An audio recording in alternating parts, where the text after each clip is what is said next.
अगर आप डाबर का शहद या घी इस्तेमाल करते हैं तो ये खबर आपके लिए आज जानना बहुत ही ज़रूरी है। आज की बुलेटिन में हाई कोर्ट की ओर से एक बड़ा फैसला आया है, बताएंगे विस्तार से। इसके अलावा सोशल मीडिया पर आपकी पसंदीदा फेसबुक और इंस्टाग्राम को अब कानूनी खतरा जो है वो मंडरा रहा है।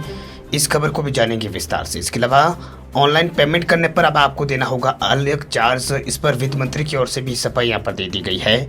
इस खबर को भी हम जानेंगे विस्तार से। इसके अलावा भारी बारिश आंधी तूफान ने मचाई है देश के कई इलाकों में तबाही। कई इलाकों में मौसम विभाग ने आगामी 24 घंटों में भारी बारिश को लेकर अलर्ट जारी किया है।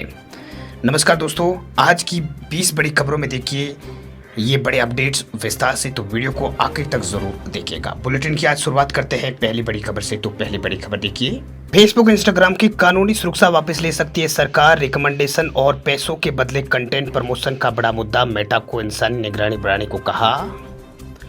दोस्तों, सोशल मीडिया कंपनी मेटा और भारत सरकार के बीच चल रही बैठकों के बाद अब एक बड़ा कानूनी और तकनीकी सवाल खड़ा हो गया। दरअसल सरकारी सूत्रों के मुताबिक मुख्य मुद्दा यह है कि क्या मेटा के रिकमेंडेशन सिस्टम और पैसों के बदले कंटेंट का प्रमोशन उस साधारण प्लेटफॉर्म बनाए जा रखते हैं जहां पब्लिशर की भूमिका यहाँ पर आ जाती है। दरअसल यदि कोई प्लेटफॉर्म ये खुद तय करता है कि किस यूजर्स को क्या कंटेंट दिखाया जाएगा और पैसे लेकर कंटेंट को प्रमोट करता है तो उसे पब्लिशर माना जा सकता है।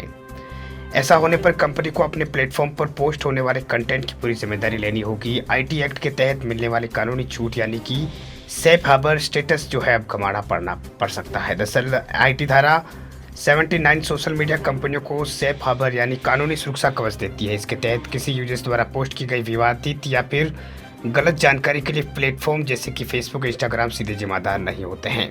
हालांकि ये छूट तब तक मिलती है जब तक कंपनी पूरी तरह से ड्यू डिलिजेंस यानी कानूनी नियमों को सावधानी से पालन जो है वो करती रहे। तो सूत्रों का कहना है कि अगर प्लेटफॉर्म खुद एल्गोरिथम के जरिए ये तय कर रहा है कि क्या कंटेंट किसको क्या दिखेगा, ये पब्लिशिंग यानी कि प्रकाशन के दायरे में आता है। नियमों का पालन ना करने पर आईटी एक्ट और भारतीय न्याय संहिता के तहत कंपनी पर सीधे जो है कार्रवाई की जा सकती है। तो ये अपडेट है दोस्तों। अगली बड़ी खबर की बात करें तो डाबर कंपनी के 100% प्योर वाले दावे प्रोडक्ट पर बैन फिलहाल के लिए टला। एफएसएसआई की बिक्री रोकने के आदेश पर हाई कोर्ट ने स्टे लगा दिया है। दरअसल बात ये दोस्तों की दिल्ली हाई कोर्ट है उसने डाबर को अंतरिम राहत दी है। दरअसल कोर्ट ने एफएसएसआई के उस आदेश पर रोक लगा दी है जिसमें 100% प्योर, 100% नेचुरल और 100% ऑर्गेनिक जैसे दावों वाले उत्पादों की बिक्री को तुरंत प्रभाव से रोकने के लिए कहा गया था। जस्टिस अमित महाजन की बेंच ने केंद्र और एफएसएसआई को नोटिस जारी कर जवाब मांगा है। जब तक मामले की अगली सुनवाई नहीं होती तब तक एफएसएसआई का जो बैन जो है ऑर्डर जो है वो सस्पेंड यहाँ पर रहेगा। दरअसल बात हुआ दोस्तों कि एफएसएसआई ने डाबर के उन प्रोडक्ट्स पर कार्रवाई की जिसके ऊपर लेबल था कि 100% प्योर, 100% नेचुरल और 100% ऑर्गेनिक। इसमें प्रमुख रूप से डाबर हनी है, डाबर हनी स्विच है, डाबर सुंदर बेस हनी और डाबर हिमालयन एप्पल साइडर है।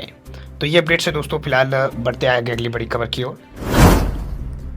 अगली खबर की बात करें तो आम ग्राहकों के लिए यूपीआई फिलहाल फ्री ही रहेगा। विवाद पर वित्त मंत्री की सफाई आई है। दरअसल भारत में रोजाना फल सब्जी खरीदने से लेकर जो है कैब के किराए तक के लिए करोड़ों लोग यूपीआई का इस्तेमाल करते हैं। हाल में जो है संसद में पेश हुए नए बिल के बाद अब एक बहस शुरू हो गई है कि क्या भविष्य में यूपीआई पेमेंट करने पर ग्राहकों को शुल्क देना होगा। दरअसल इस पर वित्त मंत्री निर्मला सीतारमण और आरबीआई गवर्नर संजय मल्होत्रा ने स्थिति साफ की है। वित्त मंत्री ने कहा है कि आम ग्राहकों को डरने की कोई जरूरत नहीं है, यूपीआई उनके लिए फिलहाल जो है फ्री यहाँ पर रहेगा। दरअसल सवाल था सरकार से कि क्या आम ग्राहकों को अब यूपीआई पेमेंट करने के लिए कोई चार्ज देना होगा। जवाब है नहीं, क्योंकि सरकार और आरबीआई दोनों ने साफ किया है कि आम ग्राहकों से यूपीआई पेमेंट पर कोई भी शुल्क नहीं लिया जाएगा। आप पहले की तरह किसी भी क्यूआर कोड को स्कैन करके फ्री में पैसों का ट्रांसफर और खरीदारी जो है वो कर पाएंगे। इसके अलावा एक और सवाल था दोस्तों कि क्या यूपीआई पर चार्ज लगाने की चर्चा क्यों शुरू हुई है। तो सरकार ने जो है संसद में taxation and under laws amendment bill 2026 पेश किया जिसमें पेमेंट और सेटलमेंट सिस्टम एक्ट 2007 की धारा 10(a) का संशोधन का प्रस्ताव है, जिसके तहत भविष्य में कुछ खास यूपीआई लेन देन पर जो है एमडीआर लगाने का कानूनी ढांचा तैयार किया जा रहा है। इसी के बाद विपक्ष ने सवाल उठाए हैं, इससे आम जनता पर बोझ जो है वो पड़ेगा।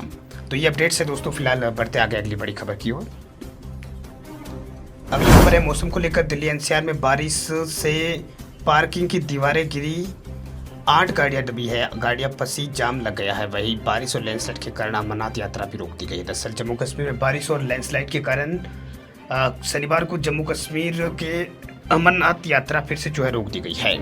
वही 11 अगस्त तक जम्मू क्षेत्र में तेज बारिश और बाढ़ की आशंका है। राजधानी दिल्ली के देवली इलाके में भी शनिवार को तेज बारिश से पार्किंग की दीवार गिर गई, जिससे मलबे दबने से 8 गाड़ियां क्षतिग्रस्त हो गई। वही शुक्रवार को दिल्ली में गुरुग्राम को जोड़ने वाले हाईवे समेत कई सड़कों पर फिर से 4-4 फीट पानी भर गया। इससे गाड़ियां बीच रास्ते में फंस गई। मौसम विभाग ने आज भी दिल्ली के लिए रेड अलर्ट जारी किया है। अगस्त के पहले हफ्ते में दिल्ली में अब तक जो है 127 mm बारिश हो चुकी है, 2011 के बाद सबसे ज्यादा है। वहीं नेपाल में हो रही बारिश से बिहार के मुजफ्फरपुर में भी बागमती नदी उफान पर है।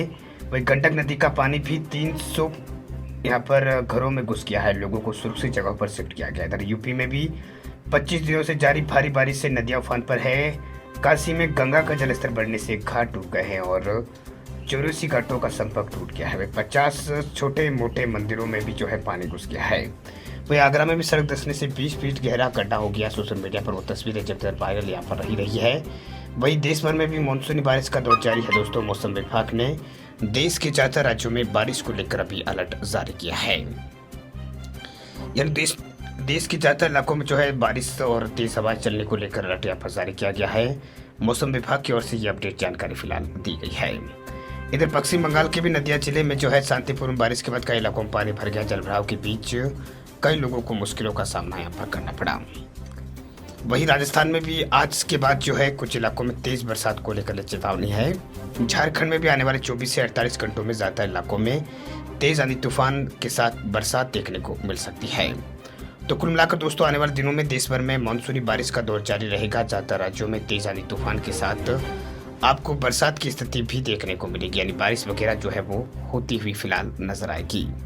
वैसे दोस्तों, वीडियो कैसा लगा कमेंट में हमें ज़रूर बताएं और देश दुनिया की ताज़ा खबरें और मौसम से जुड़ी जानकारी अगर आप करना चाहते हैं रोज़ाना प्राप्त, तो आपको क्या करना है, चैनल को करना है सब्सक्राइब और साथ ही बेल आइकन जो है घंटे का निशान उसको तुरंत दबा देना। इससे होगा ये कि आपको इसी तरह की ताज़ा खबरें मिलती रहेगी। फिलहाल हम मिलते हैं आपको कल नेक्स्ट किसी अगले अपडेट में मौसम से जुड़ी जानकारियों के साथ। तब तक के लिए आप दीजिए इजाज़त। जय हिंद।